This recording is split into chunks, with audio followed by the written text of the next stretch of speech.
امام حسین علیہ السلام نے جب سب سرمایہ اپنا راہ خدا میں پیش کر دیا، اس لا الہ پہ سب کچھ لٹا دیا، سب کچھ سخی کی طرح سخاوت مندانہ طریقے سے جو اللہ نے دیا تھا اٹھا اٹھا کے میدان میں بیچ دیا۔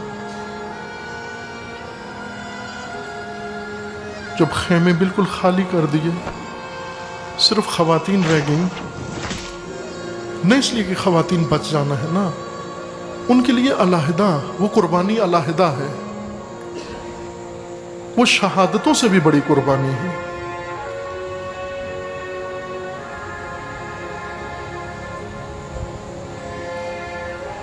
خیموں میں آ کر دیکھا کیا سامان بچا ہے، کیا متاع بچی ہے۔ خیمے میں آئے، آ کر دیکھا اب صرف ایک جنگجو بچا ہے اور وہ 6 ماہ کا ہے۔ وہ 6 ماہ کا تلوار نہیں چلا سکتا، لیکن اپنے لہو سے قیامت تک یہ نقش چھوڑ سکتا ہے کہ لا الہ الا اللہ، حاکمیت صرف اللہ کی ہوگی۔ حسین علیہ السلام لے کر آئی۔ ماں نے پوچھا بچے کو کہاں لے کے جا رہے ہیں؟ فرمایا پیاس بجھانے کے لیے۔ اس لخت جگر کو اٹھایا، میدان میں لے گئے، ہاتھوں پہ اٹھایا اور ان سے خطاب فرمایا، اے لعینو، تجھے مجھ سے دشمنی ہوگی، یہ شیرخوار ہے، اس کی ماں کا دودھ بھی خشک ہو گیا ہے، پانی بھی نہیں ہے، اگر مجھے پانی نہیں دیتے اس شیرخوار کو 2 گھونٹ پانی پلا دو۔ عمر سعد کے لشکر میں جس نے یہ ندا سنی متاثر ہوا، ایک دوسرے کے ساتھ اظہار کرنے لگے یہ بہت بڑا ظلم ہے، ہم نے حسین پہ پانی بند کر دیا، حسین کے انصار پہ بند کر دیا، مردوں پہ پانی بند کر دیا، لیکن شیرخوار پر بھی پانی بند کر دیا۔ یہ پانی جو ہر ایک کے لیے آزاد ہے، پرندے پی رہے ہیں، حیوانات پی رہے ہیں، ہر مخلوق پانی پی رہی ہے، لیکن یہ شیرخوار کو نہ ملے۔ عمر سعد یہ منظر دیکھ کر سمجھ گیا کہ اگر تھوڑی دیر تک حسین میدان میں قائم رہے، شیرخوار ہاتھوں پہ رہا، میرے لشکر میں بغاوت ہو جائے گی۔ یہ لعین فوراً ورملہ کے پاس گیا اور اسے جا کر کہا فوراً اپنا تیر و کمان تیار کر، تیرے تیر و کمان کی مہارت کا وقت آ گیا ہے۔ وہ کہنے لگا کیا حسین کی مدد کو کوئی تازہ دم فوج آ گئی ہے یا حسین پر آخری حملہ کرنا ہے؟ کہنے لگا نہ آخری وار کرنا ہے اور نہ کوئی حسین کی مدد کو آیا ہے۔ کہنے لگا پھر کس پر تیر چلاؤں؟ عمر سعد لعین نے ہرملہ سے کہا ذرا غور سے حسین کے ہاتھوں پہ دیکھ۔ یہ لعین جب دیکھتا ہے کہنے لگا مجھے تو حسین کے ہاتھوں پہ ایک چھوٹا سا بچہ نظر آ رہا ہے، کیا تو چاہتا ہے اس بچے پہ تیر چلا دوں؟ کہنے لگا یہی چاہتا ہوں، اسی بچے پہ تیر چلانا ہے۔ ہرملہ نے انکار کیا، بچے پہ تیر نہیں چلا سکتا۔ کہنے لگا اگر آپ نے تیر نہ چلایا فوج میں بغاوت ہو جائے گی، لشکر میں بغاوت ہو جائے گی۔ ہرملہ تیر اٹھاتا ہے، کمان میں لگا کر نشانہ لیتا ہے اور دوبارہ تیر و کمان کو زمین پہ رکھ دیتا ہے۔ لا الہ پہ اتنا آگے جانا کہ قاتل کی بھی جرأت نہ ہو، قاتل سے حوصلہ چھین لینا، یہ حسین ہی کر سکتے ہیں۔ عزیز من، لا الہ پہ اتنا آگے چلے جانا،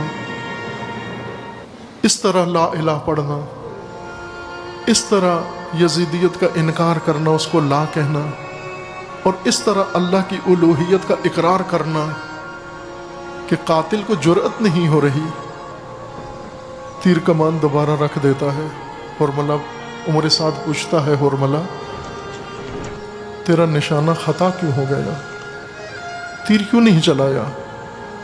کہنے لگا، لعین، مجھے لگتا ہے جب بچے کا نشانہ لیتا ہوں، پشت حسین پر خیمے میں، در خیمہ میں ایک پردہ پوش نقاب پوش نظر آتی ہے خاتون، اس کی بےتابی، اس کی تڑپ بتاتی ہے بچے کی ماں ہے، گویا مجھے خطاب کر کے کہہ رہی ہے، حرملہ میرا بچہ چھوٹا ہے، تیرا تیر بڑا ہے، میرا بچہ پیاسا ہے، تیر چلتا نہیں مجھ سے۔ عمر سعد نے اس کی سرزنش کی، مذمت کی، ملامت کی، دوبارہ اسے اکسایا۔ اس لعین نے تیر اٹھایا، کمان میں لگا کر حضرت علی اصغر کے گلے کا نشانہ لیا اور تیر چلا دیا۔ تیر کا چلنا تھا۔ حمید بن مسلم عمر سعد کے لشکر میں بیٹھا ہوا جو حالات قلم بند کر رہا تھا، وہ لکھتا ہے کہ ایک قیامت کا منظر حسین کے ہاتھوں پہ ہوا۔ کربلا میں ایک قیامت کا منظر برپا ہوا، تیر کا لگنا تھا۔ حمید ابن مسلم کے الفاظ ہیں کہ حسین علیہ السلام کے ہاتھوں پہ بچہ اس طرح سے تڑپ رہا تھا جیسے مچھلی پانی سے باہر آ کر تڑپتی ہے۔ مچھلی کیسے تڑپتی ہے عزیزان؟ دیکھا ہے، پانی سے باہر مچھلی تڑپتے ہوئے دیکھی ہے؟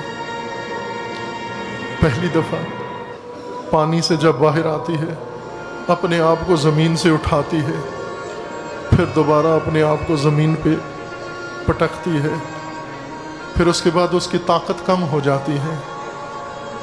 طاقت جب کم ہو جاتی ہے پھر زمین سے اپنے آپ کو اٹھا نہیں سکتی، سر اٹھاتی ہے اور دم کو اٹھاتی ہے، اور پھر اس کی طاقت ختم ہو جاتی ہے، پھر زمین سے نہ دم اٹھا سکتی ہے نہ سر اٹھا سکتی ہے، پھر صرف منہ کھولتی ہے اور بند کرتی ہے، اور پھر اس کے بعد جب اس کی طاقت ختم ہو جاتی ہے تو مچھلی کا منہ کھلا رہ جاتا ہے اور سکت ختم ہو جاتی ہے۔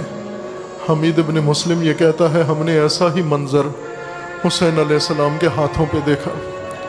تیر کا لگنا تھا، تیر لگتے ہی پیاسے گلے میں جب تیر لگا، جب تیر آر پار ہوا تو بچہ اس طرح سے تڑپا جس طرح مچھلی تڑپتی ہے۔